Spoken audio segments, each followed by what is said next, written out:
First of all congratulation Mohun Bagan all Mariners যারা এভাবে নিজের টিমকে সাপোর্ট দিয়েছো, তাদের অসংখ্য অসংখ্য একটা ভালোবাসার মুহূর্ত তৈরি হয়েছে যে তোমরা পরপর 2 বছর অবভিয়াসলি শিল্ড জয়ের একটা আনন্দ, একটা উচ্ছ্বাস তোমরা নিজেদের গায়ে মারতে পেরেছো।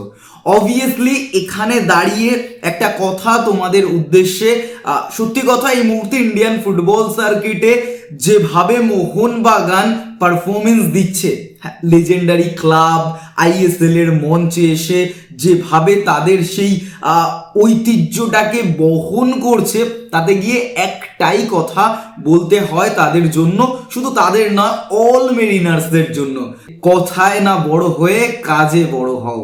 অবভিয়াসলি এই জায়গাটা মোহনবাগান করে দেখিয়েছে, back to back shield champion ভাই। এখানে অনেকে অনেক রকম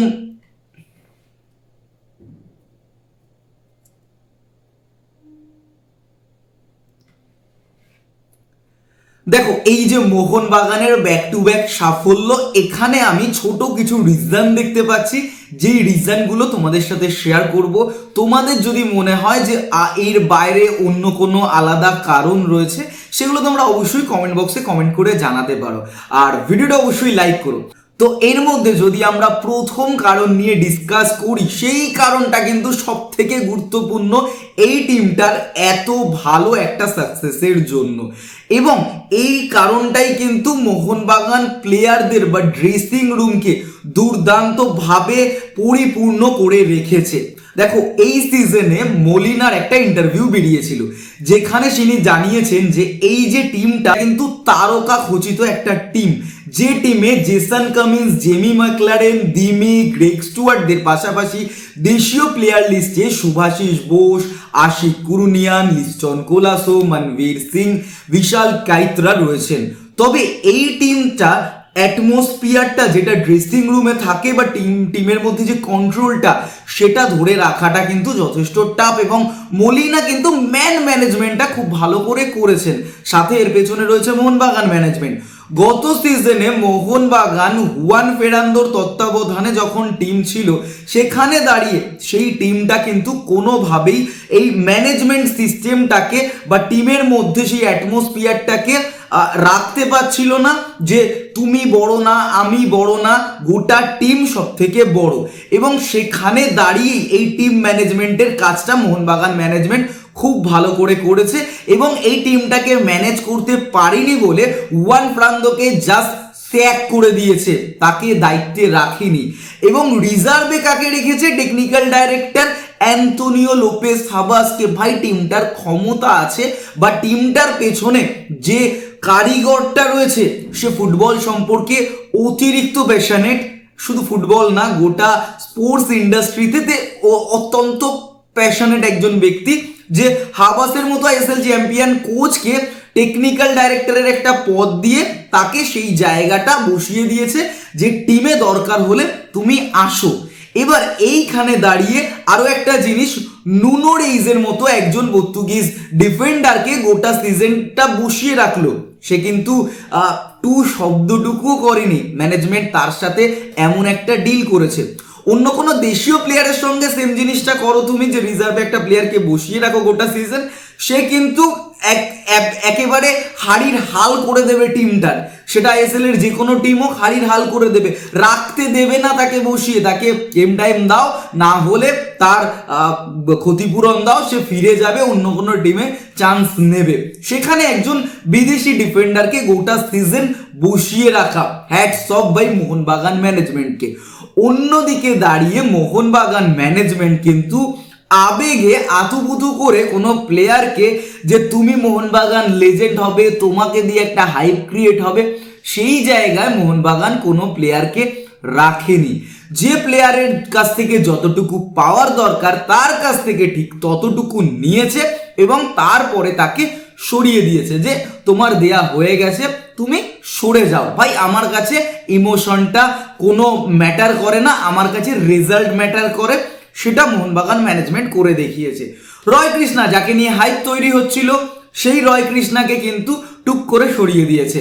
জানে ভাই সিঙ্গেল হ্যান্ডেড একটা ম্যান একটা টিমকে জেতানোর পরে তাকে লেজেন্ড হওয়ার জন্য জায়গা দেয়নি বা তাকে অহেতুক বয়ে বেড়ায়নি। যদিও রয় কৃষ্ণা যদি চোটটা না পেত এই সিজনেও গোল্ডেন বুট সে রেসে থাকতো, সেখানে দাঁড়িয়ে সেই প্লেয়ারটাকে ক্যারি ফরওয়ার্ড করেনি মোহনবাগান, চেঞ্জ করে দিয়েছে। মোহনবাগান হুগো বুমোসকে রাখেনি, তার জায়গায় গ্রিক স্টুয়ার্ট নিয়ে এসছে। নিঃশব্দ প্রহরীর মতো দুর্দান্ত পারফরমেন্স করা কার্ল ম্যাথিউকে ক্যারি করেনি, ভাই এখনো পারফরমেন্স করছে, হুগোর পারফরমেন্সও কি দুর্দান্ত। মোহনবাগান ম্যানেজমেন্ট জাভির মতো ম্যাজিশিয়ানকে রাখেনি, ভাই এখনো পারফরমেন্স করছে। তার জন্যই কিন্তু আজকে তার টিম জামশেদপুর দুর্দান্ত একটা জায়গা বা প্লে অফে কোয়ালিফাই করেছে। এত ভালো একটা ক্রিয়েটিভ অ্যাটাকিং মিডিও, তাকেও মোহনবাগান ম্যানেজমেন্ট পর্যন্ত সরিয়ে দিয়েছে। ভাই তুমি টিমের সাথে থাকবে না, তোমাকে রাখবো না। সন্দেশ ঝিঙ্গান দেশের 1 নম্বর ডিফেন্ডারকে সরাতে একবারও ভাবিনি মোহনবাগান ম্যানেজমেন্ট। আরো একটা জিনিস যে মিথটা ভেঙে গেছে সেটা মোহনবাগান সমর্থকদের জন্যই কিন্তু কার্যকর হয়েছে। মডার্ন ফুটবলে সাফল্য পেতে গেলে তোমার ইনভেস্টরকে তোমাকে মেজর স্টেক দিতে হবে, তাকে সময় দিতে হবে, কারণ সে তার প্রফিট দেখবেই।